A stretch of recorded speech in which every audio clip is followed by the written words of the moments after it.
The colony of Asterion 3 was a world of beauty and hope. Its people lived under two bright suns, and its cities shone like silver across the wide plains. For many years, the colony stood as a symbol of peace and success for humankind. Children played in gardens under crystal domes. Ships moved in and out of the ports, and everyone believed the future would be bright. But one night changed everything. It started with strange signals on the scanners. The defense systems on the outer ring of satellites picked up movement, but no one understood what it was. The guards thought it was a passing fleet or debris. Then came the first explosion. A flash of blue light filled the night sky.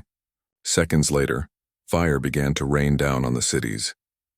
In orbit, the small exploration ship Horizon Dawn was returning from a survey mission. Its captain, Rhea Donovan, looked out at the screen in shock. The whole colony was burning. Her communications officer shouted, trying to reach the defense command. The air was full of alarms, red lights, and noise. "Unknown ships inbound." "They're not answering any hails," the officer cried. Rhea ordered all power to shields, but their ship was not made for war. The enemy appeared from the darkness, dozens of ships moving in perfect formation. They fired plasma bursts that cut through metal like paper. The Horizon Dawn was hit, spinning out of control. Rhea gripped the command rail as sparks filled the bridge. "Send a distress call to Earth," she said. "Tell them Asterion is under attack. Unknown hostiles. We need help." The signal went out, but she knew Earth was far away. Even if they heard the call, help would not come in time. On the surface, people ran through the burning streets. Homes and towers fell. Families tried to reach the spaceports, but the skies were full of fire. Some ships made it into orbit before being destroyed.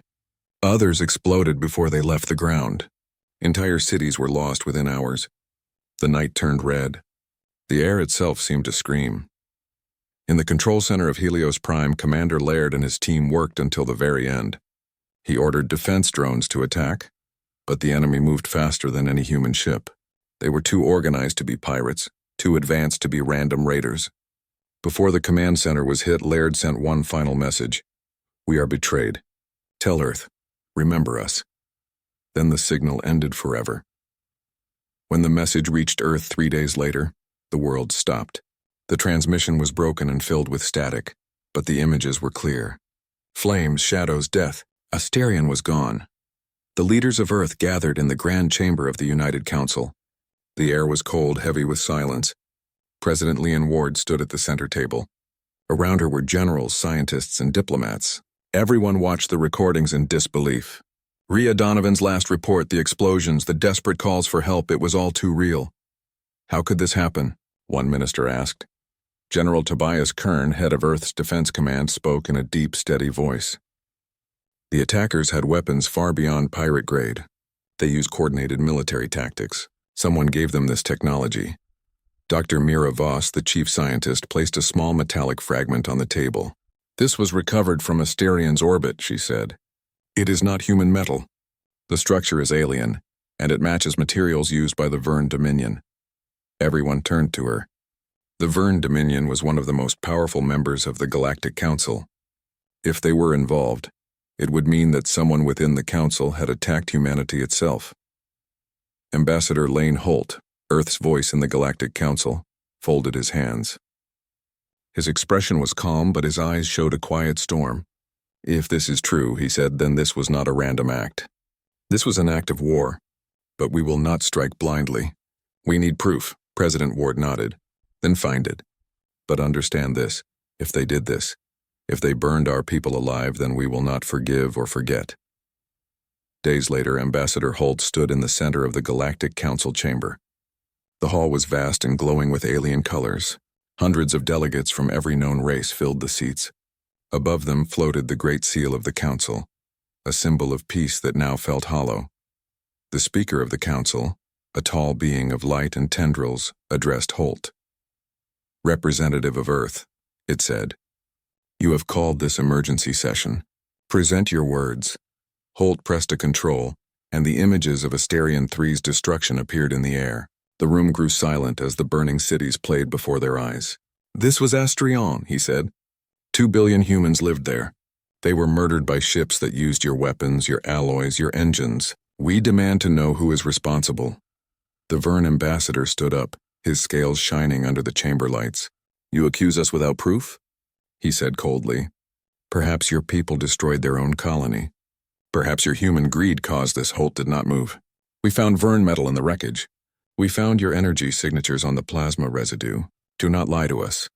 The chamber filled with noise as the delegates argued. Some called for peace, others for punishment. The speaker raised its glowing hand. Silence. The council will open an investigation. Until it is complete, Earth will remain under watch. Any military action will be seen as a threat to the balance of peace. Holt's voice was low but firm. You watched as our colony died. You knew someone had armed them. And now you tell us to wait? You call this peace? The guards moved closer, their eyes red with warning lights. Holt turned and walked away, his steps slow and steady. He did not look back. Outside the chamber, he opened his communicator. His message was short and calm. Begin Iron Veil. Across the Sol system, silent signals reached deep space stations hidden under ice and rock. Old engines that had slept for decades began to hum. On Mars, vast shipyards glowed to life. The great orbital docks around Earth filled with workers and soldiers. The hidden strength of humanity, long kept secret under the name of peace, began to rise. Captain Rhea Donovan returned to Earth with the remains of her ship. She walked through the quiet halls of the command center, carrying a small case. Inside were the black boxes recovered from the colony's orbit. She handed them to General Kern. They knew where to hit, she said softly. They targeted our power grids, our comm hubs, everything. They had our maps. Someone in the council gave them our codes. Kern said nothing. He only nodded. Then he turned to his officers. Prepare the fleets. On the following day, President Ward addressed all of humanity. Her face appeared on every screen across Earth, the moon, and the colonies. We have lost Asterion, she said. We have lost millions of lives, but we have not lost our will. We will not bow. We will not break. Remember Asterion and stand ready. From the cities of Earth to the smallest mining station in the belt, her words spread. Factories switched to war production. Pilots volunteered in record numbers. People painted the words "Remember Asterion" on walls, ships, and helmets. The cry became a promise. In orbit, the first of Earth's great warships lifted from the docks. Their engines glowed white as they entered the void. The stars reflected on their metal hulls like silent witnesses. Ambassador Holt watched from the observation deck of his ship. The fleet stretched into the distance, rows of battleships, carriers, and escorts. He spoke quietly to himself, his eyes on the stars. You wanted to test us. You wanted to see how far we would go. You will learn what happens when humanity remembers. Far away, deep in the cold of space, a small beacon blinked on the edge of darkness. It carried one message across the galaxy, a signal of loss and warning. We remember Asterion. The Galactic Council chamber floated above a blue giant star, a shining fortress of glass and light. Inside, hundreds of alien delegates filled the great hall, whispering in low voices. Their bodies shimmered under the soft light of the chamber, each one from a different world and species. The air carried the sound of distant engines and quiet tension. In the center stood a single human, Ambassador Lane Holt, his black suit pressed and perfect, his face calm but unreadable. The humans had been summoned to answer for their growing fleets and angry words after the fall of Asterion. The Speaker of the Council, a tall being made of living light, raised one arm. Its voice was soft but filled the hall. Ambassador Holt of Earth, you stand before the Council to explain your people's recent military buildup. The balance of peace must be kept. Holt looked up at the circle of alien faces. Peace? He said quietly. You speak of peace after what was done to us? Asterion was destroyed. 2 billion humans died. The attackers used council weapons, and you did nothing. A ripple went through the delegates. Some hissed in protest. Others stayed silent. The Vern ambassador, a tall, scaled creature with cold yellow eyes, leaned forward. We regret your loss, human, he said in a smooth voice. But we cannot be blamed for the chaos of space. You humans expand too fast, too far. Perhaps you invited this upon yourselves. Holt's eyes narrowed. We have the fragments, your alloys, your energy signatures. You can deny it all you want, but the proof exists. The Vern ambassador hissed, his voice rising. You dare accuse a council power of murder? You are still a young species. Remember your place. Holt did not move. His voice was calm but sharp as steel. We will remember our place when our dead are avenged. The chamber exploded with noise. Delegates shouted, translators struggled to keep up. The speaker lifted its glowing arm again, demanding silence. Enough. The Council will review the evidence. Until then, Earth's fleets are to remain in their own system. No further mobilization will be allowed. Holt gave a small nod. Understood, he said softly. But as he turned to leave, he sent a message through the hidden link in his sleeve. 3 words flashed across the private channel to Earth Command. Protocol Wrath confirmed. Back on Earth, deep beneath the surface in the Sol Defense Center, General Tobias Kern received the message. The lights around him glowed red. Iron Veil is active, an officer reported. Kern stood at the main screen as shipyards across the solar system lit up. Massive warships rose from their docks, their engines rumbling through space. The quiet peace of Earth was over. In orbit around Mars, Admiral Rhea Donovan watched as rows of ships formed into fleets. Her voice carried over the communication lines. Activate defense grids. Begin silent deployment. The fleets moved like shadows, leaving no trace on Council sensors. Each ship carried the mark of Earth, silver hulls, black engines, and the symbol of the blue star. She had seen Asterion burn. Now she would see justice. On the moon, factories worked without rest. Civilians volunteered in thousands. Engineers, pilots, and workers filled the bases, each one repeating the same words. Remember Asterion. The phrase became more than a cry. It became a promise. In the council chamber, Holt sat quietly in his quarters, his hands folded. He had spent the day defending Earth against more accusations. The council was not blind. They could see Earth's growing fleets, but they underestimated human resolve. They believed humanity would still obey their rules. They were wrong. He turned to the window and looked out at the great star below. Its light washed over his face. You think we are small, he whispered. You think we are weak. But you forget we learn fast, and when humans learn, they change everything. Far across the galaxy, on a council intelligence ship, agents tracked human movements. Their captain, a pale creature with glass-like skin, frowned at the data. The humans are hiding something, he said. Their fleets are not showing on our long-range scans. His second officer, a smaller being with sharp limbs, tapped at the controls. We tried to enter their space, but their AI defenses forced us back. It was like facing a wall that learns your every move. The captain nodded slowly. They are preparing for something. But they would not dare fight the council. They cannot. He was wrong. In the Sol system, human fleets were gathering in silence. The shipyards of Luna and Mars built new destroyers every day. Massive carriers long as cities floated in orbit. Inside, pilots trained in simulated battles and officers planned in quiet rooms. The stars around Earth grew brighter as ships entered slipspace one after another. But the public knew little of what was happening. The government said nothing. The media showed only calm skies, the silence before the storm. At night, President Leon Ward stood on the balcony of her residence looking at the stars. General Kern joined her, his uniform marked with the insignia of the Earth Defense. They think we will wait, she said softly. Kern nodded. They think we will follow their rules. But our people are ready. Every station, every ship, every soldier. They want peace, but they are not afraid of war anymore. Ward turned to him. Then let's hope the council listens before it's too late. The next morning, Holt returned to the council floor. The speaker greeted him with the same calm voice. Ambassador Holt, the council requests that Earth halt all military production. There will be consequences if you continue. Holt stared at the glowing being. Consequences? He repeated. You mean punishment? For defending ourselves? The speaker's tendrils flickered. The council maintains balance. You must trust in it. Holt's eyes hardened. We trusted you when we joined the council. We trusted you when our people were killed. And when we begged for help, you gave us silence. Trust is over. Gasps filled the room. The Vern ambassador laughed, his voice echoing through the hall. You threaten the council with what? Your small ships and untested weapons? You will bring your own end, human. Holt smiled slightly. You'll find we test our weapons in the field. Not in simulations. Then he turned and walked out, leaving behind a room full of confusion. Hours later, hidden satellites on the edge of council space detected movement. Human ships, thousands of them, appearing from slipspace at multiple locations. The signal spread in seconds. Council fleets scrambled to respond, but they were too late. The humans had already moved. In the command deck of her flagship, Rhea Donovan watched as stars stretched and folded on the screen. Fleet Alpha entering position, her officer reported.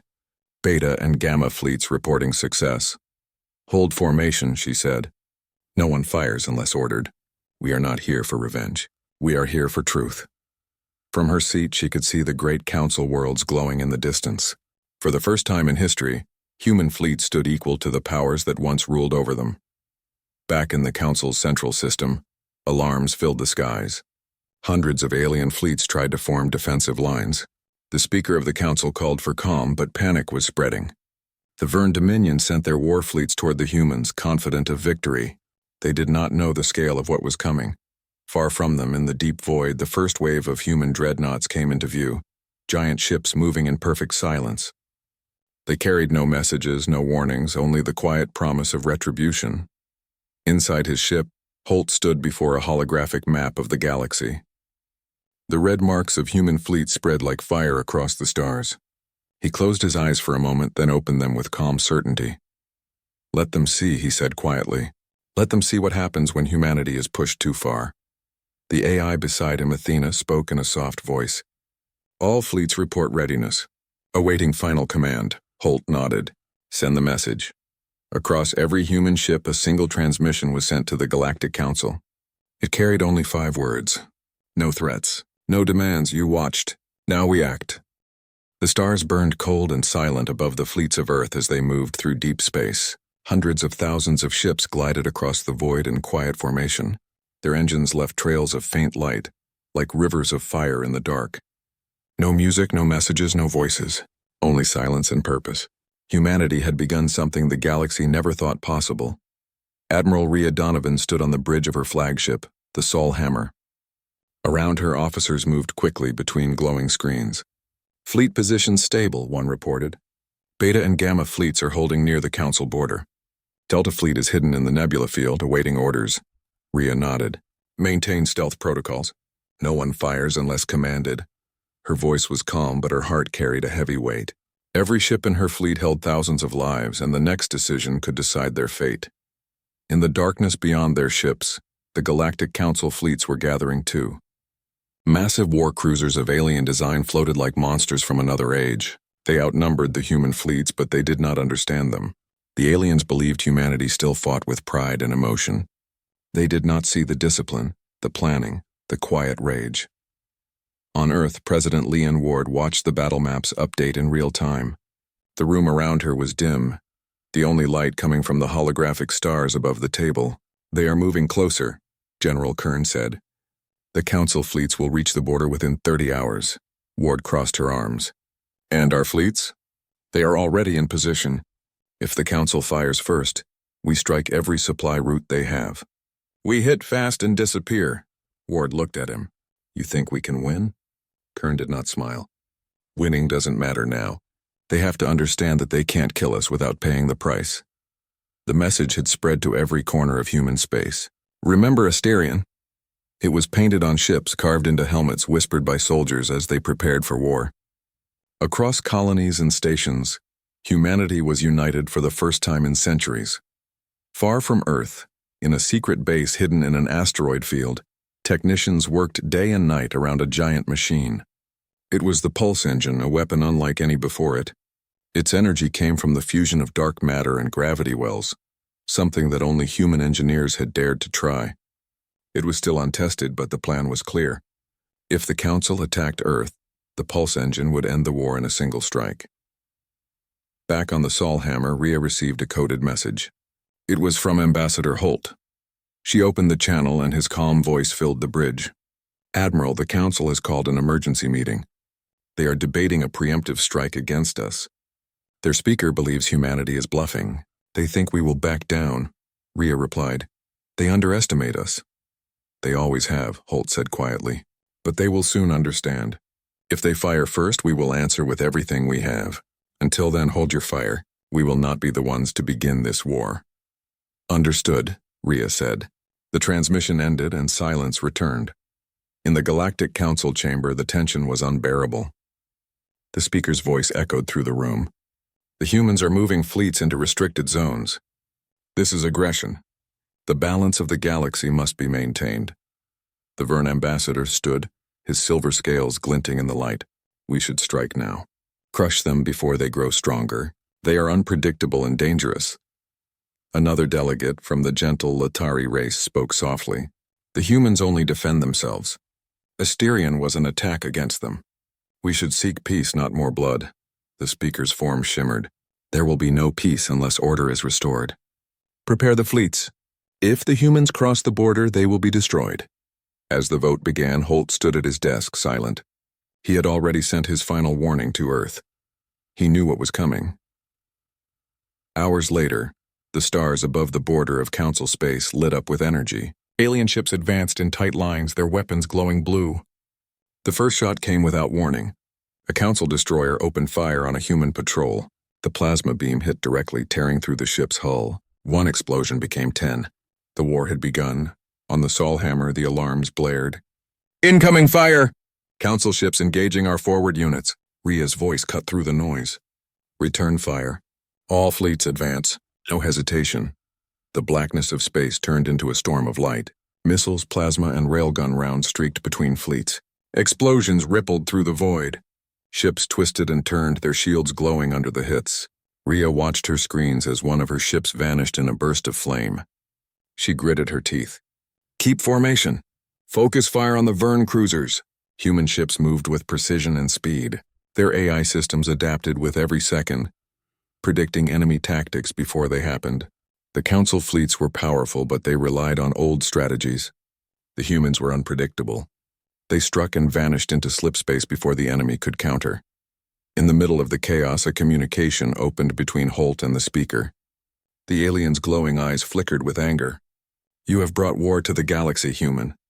Holt's voice was steady. No, you brought war when you let our people burn.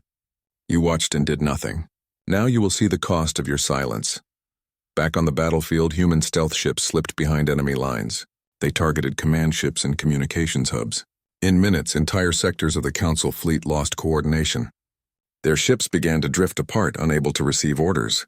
Panic spread through their ranks. On the Solhammer, Rhea gave the next command. Deploy the Aegis drones. Thousands of small drones launched from the ships, forming massive energy shields that absorbed enemy fire. Behind them, human destroyers opened fire in a single wave, tearing through the alien cruisers. One by one, the Council's ships exploded, their fragments shining like dying stars. On Earth, people watched the news feeds in silence. No one cheered. There was no joy in this victory, only sorrow and determination. President Ward sat in her office, listening to the reports. 70 ships lost, Kern said quietly. But the Verne line is broken, Ward nodded. And the other fleets? They are falling back. The Council is in chaos. She looked at the map of the stars, her eyes cold. Then we press forward. But we do not conquer. We teach them. Rhea's fleet advanced toward the Council's central sector. Debris drifted across space, glowing faintly in the starlight. Messages came from the surviving alien commanders begging for a ceasefire. Rhea ignored them for now. Her orders were clear. The Council had to understand that humanity was not to be threatened again. As the ships moved closer to the Council's home system, Holt stood in his quarters, reading the latest reports. His communicator chimed and a voice came through. It was Rhea. The Verne Dominion is retreating. Their flagships are in disarray. They're trying to contact you. Holt nodded slowly. They will contact me when they are ready to admit what they've done. Rhea hesitated. And if they don't? Holt looked out at the stars. Then they will see what comes next. In the Council chamber, chaos reigned. Reports came in of lost fleets, destroyed bases, and collapsing communications. The speaker's glow dimmed as it listened. This is impossible, it said. How can a young species fight like this? The Verne ambassador slammed his claws on the desk. They are monsters.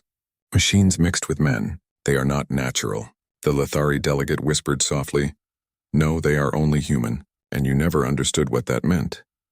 By the time the Council realized the scale of the disaster, it was too late. The human fleets had surrounded the central system.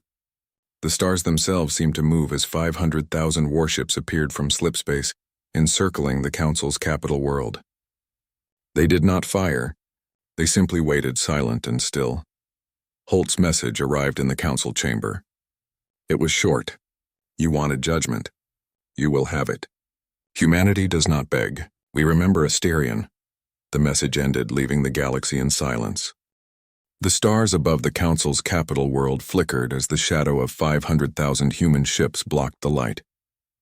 Every sensor across the system screamed with warnings. The alien worlds that had once ruled the galaxy now trembled. No one had ever seen such power gathered in one place. Humanity had come not as guests or rebels, but as judgment itself. Ambassador Holt stood inside the council chamber once more. Around him sat the same faces that had once condemned Earth to silence and isolation, but now their tones were different. Fear replaced arrogance. The speaker, its once bright form now dim, spoke with unease. "Human representative, we wish to discuss peace." Holt looked calm. His eyes, however, carried the weight of the millions lost in the flames of Asterion. "Peace?" he said slowly. "You want peace only because you fear what stands above your skies." The Vern ambassador hissed. "You cannot threaten the council. We are the heart of civilization." Holt turned his gaze toward him. "You burned ours. You destroyed a colony of children and farmers and called it order. Now you will listen." Outside, the fleets moved in silent formation. The Sol Hammer stood at the center, its hull reflecting the distant suns.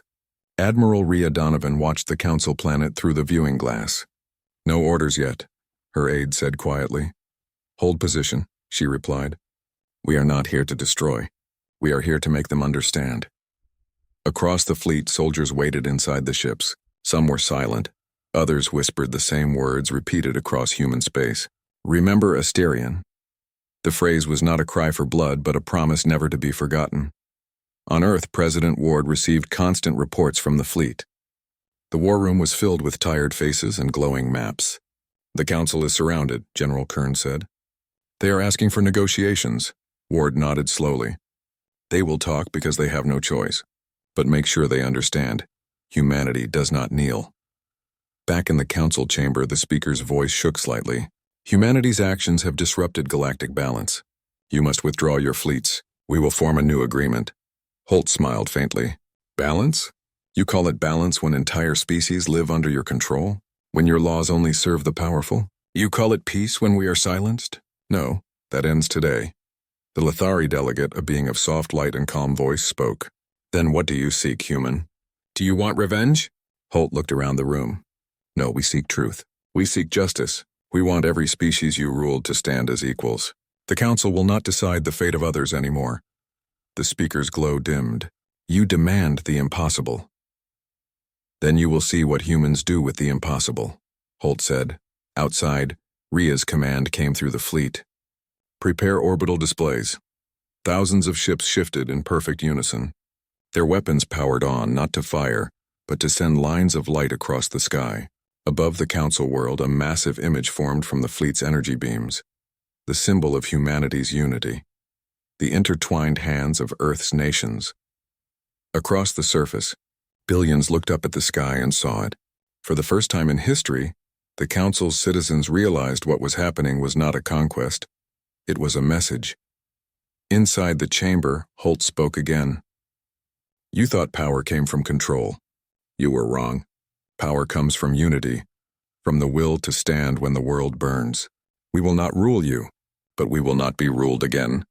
The speaker's voice rose, filled with anger and fear. "You cannot reshape the order of the stars." Holt answered softly. "Watch us." In orbit, Rhea's fleet released thousands of drones carrying communication beacons.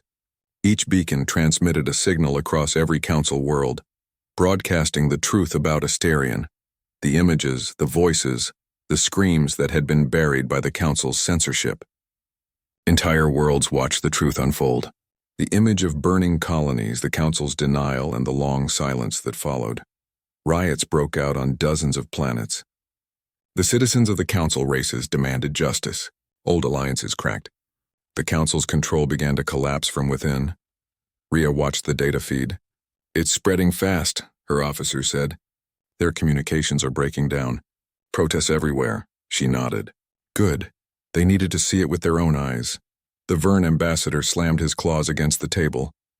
"You are destroying the galaxy!" Holt stood firm. "No, we are freeing it." The chamber erupted in arguments and shouts. Holt stood silent among the chaos until the speaker finally spoke again, voice trembling. "What will you do, human?" You could destroy us all. Holt's expression softened, though his words were still cold. We could. But that is not what we came for. You will disband the council as it stands. A new alliance will be formed, one with equal voice for every species, not just the old powers. Humanity will not lead it, but we will guard it. If anyone tries to repeat Asterion, we will return. Silence filled the room. The aliens looked at one another, uncertain, afraid, yet slowly understanding. The speaker finally nodded. And if we refuse? Holt turned toward the window where the massive human fleet hung like gods of metal and flame. Then you will see the end of your skies. Outside, the fleets began to shift. The formation grew tighter. Engines lit up with a soft blue glow, and every sensor in the system went wild.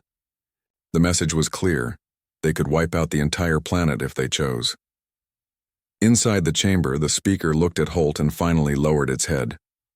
We accept your terms. At that moment, the message was sent to every human ship. Stand down. The council has surrendered. Rhea closed her eyes in relief. All ships hold position. No one fires. It's over. The crew let out quiet sighs of exhaustion. They had won, but it did not feel like victory. It felt like survival. On Earth, President Ward listened to the transmission. The room fell silent. So it's done, she whispered. General Kern nodded. The council has fallen. The galaxy will change. Ward looked out at the stars through the window. Change always begins with fire. Back on the council world, Holt walked through the now empty halls. The great banners of alien empires hung silent and still.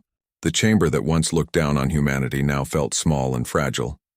He stopped at the center of the room and looked up at the stars visible through the dome. It's over, said a voice behind him. It was Rhea, who had arrived after the surrender. Holt nodded. Yes, but peace is never simple. There will be anger, rebellion, revenge. The galaxy won't heal quickly. Rhea looked up. They'll remember this day forever. Holt smiled faintly. So will we. But we didn't come for glory. We came to make sure no one else loses their world like we did. Rhea turned to him. And if they rise against us again? Holt's eyes were steady. Then humanity will rise again too. Outside the chamber, the fleet began to move. The great ships turned toward the stars, engines igniting in waves of white light. Slowly, the human armada left the council world behind, vanishing into the void from which they came. Across the galaxy, broadcasts repeated the same words that Holt had spoken. We will not rule. We will remember. On distant colonies, survivors of Asterion watched the news in silence. Some wept, others smiled faintly. The dead could not return, but their memory had changed the stars. In the darkness of space, the last of the human ships entered slipspace. Only the faint echo of their engines remained, whispering through the void like a promise kept. For the first time in history, the galaxy was free from fear of the Council. And though many still feared humanity, one truth had become clear. They were not to be underestimated again. The stars were quiet once more, but everyone knew they would never shine the same way again. The war had ended, but the silence that followed was heavy. Across the galaxy, the ashes of battle drifted like dust between stars. The council world lay quiet, its once proud towers half in ruin, its skies still carrying the faint marks of the human fleet that had surrounded it. The people on the ground looked up, remembering the light that had filled the heavens, knowing they had seen something that would change the course of every world. Ambassador Holt remained on the planet for several weeks after the surrender. He walked through halls that once echoed with judgment against his kind. Now they were empty. The speaker had resigned, the banners of the old council removed. The grand chamber was being transformed into a place for a new assembly, one where every race could speak equally. It was slow, full of tension and distrust, but it was happening.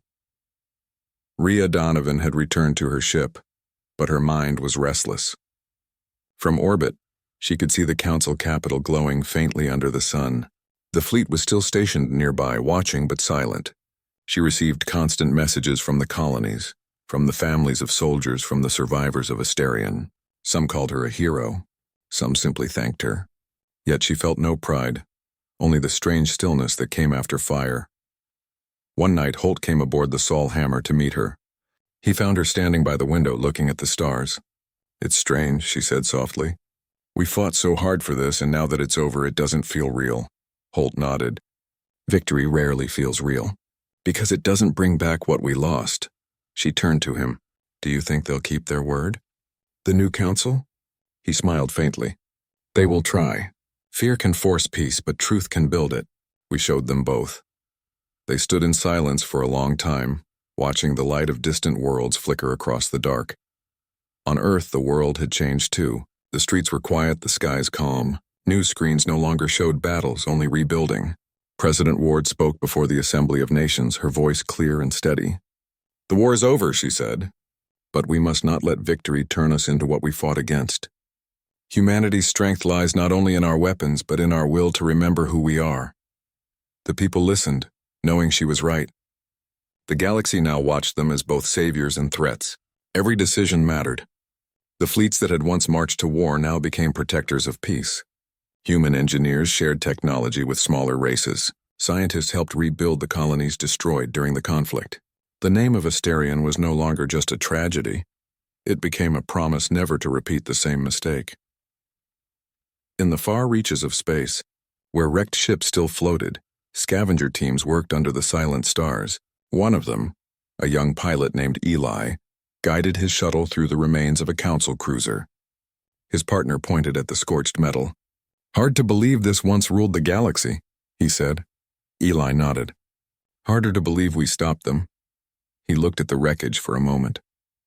You ever think about how it started? Just one colony, one fire. Yeah, his partner replied, but that one fire woke up every human alive. Meanwhile, back in the new Galactic Assembly, representatives from dozens of species gathered. There was uncertainty in the air, but also hope. The Lithari delegate, once soft-spoken, now chaired the first session. We cannot erase the past, they said, but we can build something better from its ruins. When Holt entered, the hall fell quiet. He no longer wore a diplomat's robe, but the simple uniform of the fleet.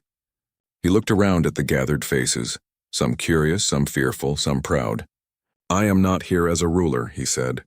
I am here as a witness. Humanity did what it had to do, but now we must all decide what kind of galaxy we wish to become. An old alien leader stood. And what of Earth's fleets? Will they remain? Holt answered calmly. They will stay only to protect the borders of peace. They will not conquer, but they will always be ready. The assembly nodded. Even those who feared humanity knew they spoke the truth. No one wished to test them again. Rhea received new orders from Earth soon after. Her fleet was to return home. For the first time in years, she allowed herself to breathe deeply. She watched as the ships prepared to depart, their engines lighting up the dark like lanterns. The Council's world grew smaller beneath them, and beyond that, the stars stretched wide and endless. As they entered slipspace, Holt's final message played across the fleet's channels. This is not the end, his voice said. It is the beginning of a new chapter. We were tested by fire and we endured. The galaxy will remember Asterion, not for its ashes, but for the unity that rose from them. On one of the smaller human ships, a young communications officer listened to the message and whispered, "We remember." The crew echoed softly after him, the words filling the quiet room like a prayer. Back on Earth, a monument was built on the hill overlooking the ocean. It was simple, just a circle of stone with the names of every soul lost at Asterion carved into it. Visitors came from across the galaxy to see it. Even those who had once feared humans came to stand in silence before the memorial. Above the stone circle stood a single line of text. For every world that burns, another will rise. Holt visited often, always at dusk when the light turned gold. He never stayed long. One evening, as he turned to leave, a child approached him. She was no older than 8, holding a small flower. My parents were on Asterion, she said softly. Thank you for remembering them. Holt knelt and smiled gently. We all remember them. That's how we keep them alive. He placed the flower at the base of the stone and watched the waves crash against the shore. Years passed, and peace held. The new assembly grew stronger, guided by voices once silenced. Humanity became both legend and protector. Their fleets patrolled the void, not as conquerors but as watchers, and though some whispered that humans could destroy the stars if they wished, most knew they would not. They had learned the cost of wrath. Rhea retired to a quiet home on Mars where she could see Earth rise in the night sky. Sometimes she dreamed of the Sol Hammer, of stars burning and fleets moving in silence. But she also dreamed of calm oceans, of laughter, of a world that finally understood the meaning of strength. One day a transmission reached her. It was from Holt, older now, his voice slower but still steady. "The Assembly wishes to meet again," he said. "They want Earth to take a seat among them, not as a threat but as a guide." Rhea smiled. "I think it's time." She returned to Earth for the first time since the war. The planet looked peaceful, alive. Cities shimmered with light and the oceans reflected the stars. When she arrived at the assembly hall, Holt was waiting. They stood side by side as new representatives entered, each one a symbol of what had been rebuilt. "The galaxy is different now," Rhea said quietly. Holt nodded, "because one colony fell in fire." They both looked up at the great window of the hall, where the stars shone brighter than ever. The scars of war still marked the galaxy, but they were fading. New stories were being written among those same stars. When night came over Earth, the lights of the fleet could still be seen high in orbit, silent and watchful. Humanity had come from a small blue world, but now their presence reached across the galaxy, not as destroyers but as guardians of peace. And in the deep silence between stars, the echo of a promise still lingered, soft, steady, and eternal. "We remember Asterion,"